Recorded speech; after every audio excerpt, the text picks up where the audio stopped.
अस्सलाम वालेकुम स्टूडेंट्स, आज हमें मैग्नेटिक फ्लक्स डिस्कस करना है। मैग्नेटिक फ्लक्स इलेक्ट्रिक फ्लक्स की तरह का ही कॉन्सेप्ट है। जिस तरह इलेक्ट्रिक फ्लक्स से हम इलेक्ट्रिक फील्ड को समझते हैं, इसी तरह मैग्नेटिक फ्लक्स के कॉन्सेप्ट से हम मैग्नेटिक फील्ड को समझते हैं। मैग्नेटिक फ्लक्स किसी खास एरिया में से गुजरने वाली मैग्नेटिक लाइंस ऑफ फोर्स की तादाद को कहते हैं। It is measure of number of magnetic lines of force passing through certain area element। यहाँ मैग्नेटिक लाइंस ऑफ फोर्स का जिक्र आया है, तो ये कॉन्सेप्ट कुछ ऐसे है कि यूनिट नॉर्थ पोल लेना है, इमेजिन करना है यूनिट नॉर्थ पोल। वैसे याद रहे, यूनिट नॉर्थ पोल या साउथ पोल को आइसोलेट करना मुमकिन नहीं हुआ है। बहरहाल एक यूनिट नॉर्थ पोल हम इमेजिन करेंगे, इसको किसी मैग्नेट या इलेक्ट्रोमैग्नेट के फील्ड में रखेंगे, तो जिस रास्ते पर वो यूनिट नॉर्थ पोल जाएगा, ट्रैवल करेगा, उसे मैग्नेटिक लाइन ऑफ फोर्स कहेंगे। तो मैग्नेटिक लाइंस ऑफ फोर्स, जिस तरह से आपको बार मैग्नेट का फील्ड नज़र भी आ रहा है, तो magnetic lines of force north pole से ओरिजिनेट करती हैं और साउथ पोल पर टर्मिनेट करती हैं। और जहाँ लाइंस डेंस होती हैं, घनी घनी होती हैं, क्लोज होती हैं, वहाँ फील्ड स्ट्रांग होता है। जैसा कि ये मैग्नेट के करीब करीब आपको दिखाई दे रहा है कि लाइनें क्लोज हैं, यहाँ फील्ड स्ट्रांग है। और जैसे जैसे मैग्नेट से दूर हटते जाते हैं तो लाइंस के दरमियान डिस्टेंस भी बढ़ता जाता है, दे आर सेपरेटेड अपार्ट। तो जहाँ लाइनें दूर दूर होंगी वहाँ फील्ड वीक होगा। और इसी तरह से बाकी जो प्रॉपर्टीज़ हैं लाइंस ऑफ फोर्स की, वो बिल्कुल उसी तरह से हैं जिस तरह से इलेक्ट्रिक लाइंस ऑफ फोर्स में हमने पढ़ा था। तो आते हैं मैग्नेटिक फ्लक्स की तरफ। तो मैग्नेटिक फ्लक्स जिस तरह बात हुई कि इलेक्ट्रिक फ्लक्स की तरह, it is measure of number of magnetic lines of force through certain element of area। या इसकी दूसरी डेफिनेशन होती है कि magnetic flux through a plane area is defined as the scalar product of uniform magnetic field and vector area. तो इसको mathematically हम यूँ लिखेंगे कि सिंबॉलिकली इसे फाई से लिखते हैं, इसके साथ बी लिख देना है। इलेक्ट्रिक फ्लक्स के साथ फाई के साथ ई लिखा था, तो यहाँ पर साथ आ जाएगा dot product of B and A. B को हम जान चुके हैं कि बी इज़ मैग्नेटिक इंडक्शन और magnetic field strength and A is vector area. तो वेक्टर एरिया की डेफिनेशन भी बिल्कुल उसी तरह है जिस तरह हम इलेक्ट्रिक फ्लक्स में पढ़ चुके हुए हैं कि it is a vector quantity whose magnitude is equal to the area of the surface and direction is along the normal to the surface of the element. तो जब इस डॉट प्रोडक्ट को हम खोलते हैं तो इसको लिखते हैं B A cos of theta. तो यहाँ जो थीटा है, it is the angle between the direction of the vectors B and A. तो यहाँ से इसके दो स्पेशल केस बनते हैं कि मैक्सिमम फ्लक्स कब आएगा और मिनिमम फ्लक्स कब आएगा। तो फिगर में पहले देख लें कि इस तरह से जब आपकी सरफेस मैग्नेटिक फील्ड लाइंस के परपेंडिकुलर पड़ी हो, यहाँ आपको magnetic lines of force right side पे जाती हुई दिखाई दे रही हैं और इनके दरमियान में इनके परपेंडिकुलर ये सरफेस पड़ी हुई है। तो यहाँ सरफेस परपेंडिकुलर है और इस सरफेस जब परपेंडिकुलर होती है तो मैक्सिमम लाइंस ऑफ फोर्स उसमें से पास होती हैं। ये हमें फिज़िकली आसानी से पता चल जाता है कि जब कोई भी surface area magnetic lines of force के परपेंडिकुलर होगा तो उसमें से maximum lines of force pass होंगी। तो जब सरफेस परपेंडिकुलर होती है तो उस वक्त अगर उसका एरिया एलिमेंट लें, तो हमने एरिया एलिमेंट का कॉन्सेप्ट पढ़ा हुआ है कि एरिया वेक्टर या वेक्टर एरिया की जो डायरेक्शन है ये आउटवर्ड ड्रॉन नॉर्मल होता है। जिस तरह से यहाँ से ये ब्लैक में आपको दिखाई दे रहा है कि राइट साइड पर निकलता हुआ वेक्टर, ये वेक्टर एरिया की डायरेक्शन है और ये वेक्टर एरिया की डायरेक्शन मैग्नेटिक फील्ड की डायरेक्शन के पैरेलल आ रही है। तो चूँकि यहाँ इस रिलेशन में एंगल के बारे में हमने पढ़ा है कि it is angle between the direction of vectors B and A.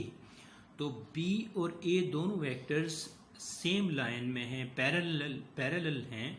तो पैरेलल हैं तो यहाँ एंगल आ जाएगा 0 डिग्री, यानी जब एरिया बजाते खुद परपेंडिकुलर है, सरफेस परपेंडिकुलर है, लेकिन उसका वेक्टर एरिया लाइंस के, मैग्नेटिक लाइंस ऑफ फोर्स के पैरेलल है, तो एंगल यहाँ पे 0 डिग्री आ जाएगा।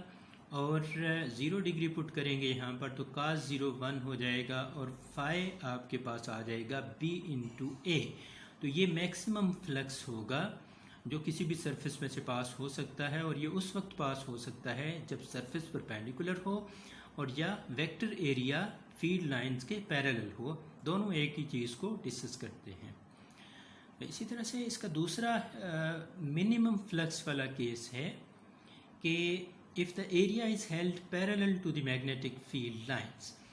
ये इस फिगर में आपको दिखाई दे रहा है कि इसमें मैग्नेटिक फील्ड लाइंस उसी तरह से राइट साइड पे जा रही हैं और सरफेस एरिया अब उनके पैरेलल पड़ा हुआ है। सरफेस एरिया पैरेलल है,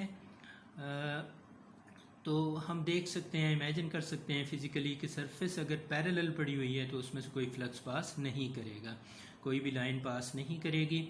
अब दूसरी तरह से इसे देख लेते हैं कि जब सरफेस पैरेलल पड़ी हुई है तो इसका वेक्टर एरिया सीधा ऊपर की तरफ आएगा या सीधा नीचे की तरफ जाएगा इस फिगर के मुताबिक।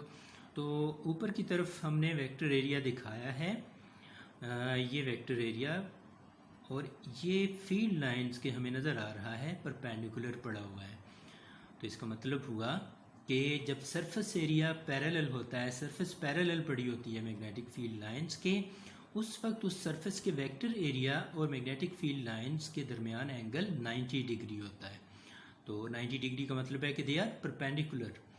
तो इस दौरान फिर फ्लक्स पास नहीं होगा, ज़ीरो फ्लक्स होगा। दोबारा सुनिए कि जब सरफेस पैरेलल होती है और वेक्टर एरिया परपेंडिकुलर होता है तो उस वक्त ज़ीरो फ्लक्स पास करता है, उस वक्त फ्लक्स पास नहीं करता किसी भी सरफेस में से।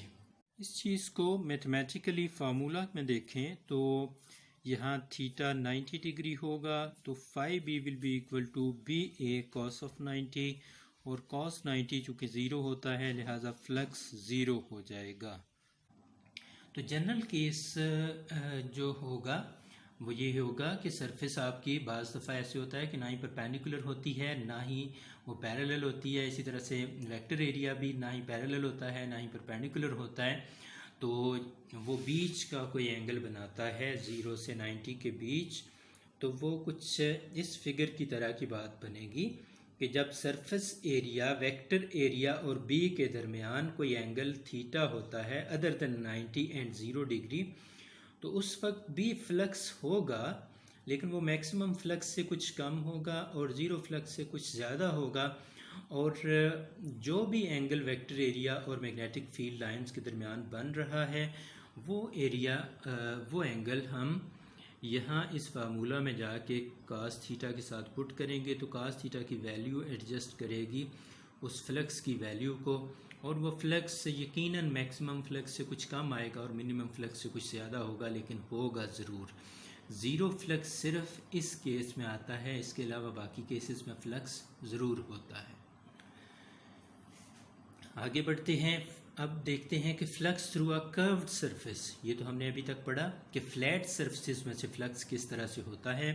तो जब कोई कर्व्ड सरफेस पड़ी हुई हो तो कर्व्ड सरफेस को हम डायरेक्ट तो फार्मूला हमारे पास नहीं है, हम इस तरह से करते हैं कि we divide the curved surface into a number of small elements. ये भी उसी तरह की बात है जिस तरह हम इलेक्ट्रिक फ्लक्स के केस में electric flux through a close surface पढ़ चुके हुए हैं। तो नेट फ्लक्स जो भी आता है वो उन कर्व्ड सरफेस के जो स्मॉल एलिमेंट्स, एरिया एलिमेंट्स हमने बनाए हुए हैं, स्मॉल पैचेस बनाए हुए हैं, उन सब में से जो इंडिविजुअली फ्लक्स पास कर रहा है उन सब फ्लक्सेस को हम ऐड कर देते हैं और ऐड करके फाइनली हमारे पास मैग्नेटिक फ्लक्स आ जाता है। तो अब इसकी यूनिट की बात करेंगे। यूनिट की बात से पहले मैं ये बता दूं कि क्योंकि ये तादाद थी, measure of number of magnetic lines of force है, या दूसरे लफ्ज़ों में यहाँ आपको स्केलर प्रोडक्ट भी नज़र आ रहा है, डॉट प्रोडक्ट भी नज़र आ रहा है। तो डॉट प्रोडक्ट हो, स्केलर प्रोडक्ट हो, या फिर हम इस तरह कहें कि it is measure of number of magnetic lines of force, सिर्फ तादाद बताती है। तो इन सारी बातों से ये इंडिकेशन है कि मैग्नेटिक फ्लक्स एक स्केलर क्वांटिटी है। मैग्नेटिक फ्लक्स एक स्केलर क्वांटिटी होती है। तो अब इसके यूनिट की बात करेंगे। यूनिट जैसा कि हमारे पास फार्मूला है बी डॉट ए या B A cos of theta. यहाँ जो कॉस ऑफ थीटा है ये रेशो होती है दो लेंथ्स की। सो इसमें तो यूनिट नहीं बचेगा और बाकी रहेगा b इंटू ए। तो b का यूनिट टेस्ला होता है, हम पहले लेक्चर में पढ़ चुके हुए हैं, इस चैप्टर के शुरू में पढ़ चुके हुए हैं।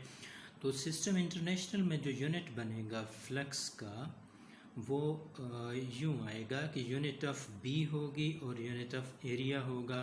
तो यूनिट ऑफ b चूँकि टेस्ला है इसलिए यहाँ टेस्ला आ जाएगा और एरिया का यूनिट मीटर है, तो tesla metre square unit of magnetic flux बनेगा।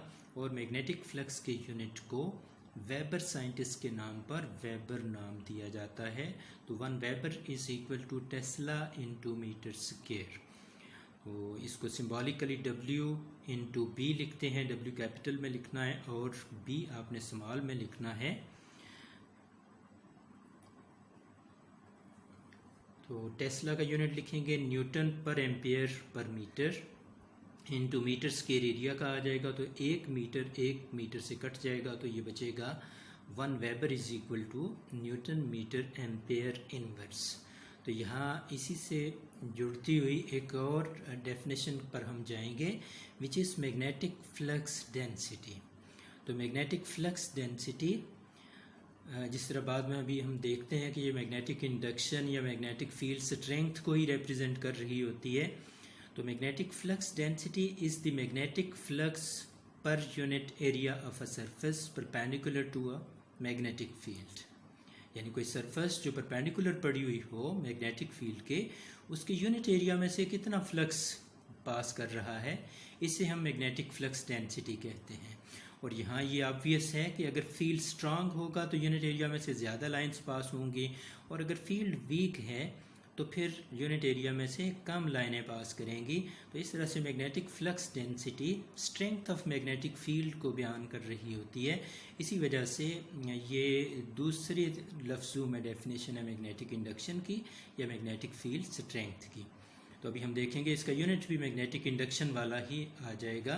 तो इसको मैथमेटिकली लिखें तो B will be equal to 5B/A, यानी फ्लक्स पर यूनिट एरिया। तो इसका सिस्टम इंटरनेशनल में यूनिट देखें तो ये यूनिट डायरेक्ट लिखा हुआ है, हम इसे निकालते हैं कि कैसे आया है कि unit of flux density is flux per unit area formula होता है। तो फ्लक्स का यूनिट वेबर होगा, एरिया का मीटर स्क्वायर होगा। तो वेबर अभी हमने ऊपर देखा कि it is tesla into metre square. तो टेस्ला मीटर स्क्वायर लिखेंगे, नीचे मीटर स्क्वायर लिखेंगे, मीटर स्क्वायर से कट जाएगा तो यूनिट बचेगा टेस्ला। तो टेस्ला जैसा कि हम पढ़ चुके हुए हैं कि टेस्ला मैग्नेटिक इंडक्शन B का यूनिट होता है। तो इस तरह से हमें मैग्नेटिक इंडक्शन की एक नई तरह से डेफिनेशन मिली मैग्नेटिक फ्लक्स डेंसिटी की सूरत में। Thank you.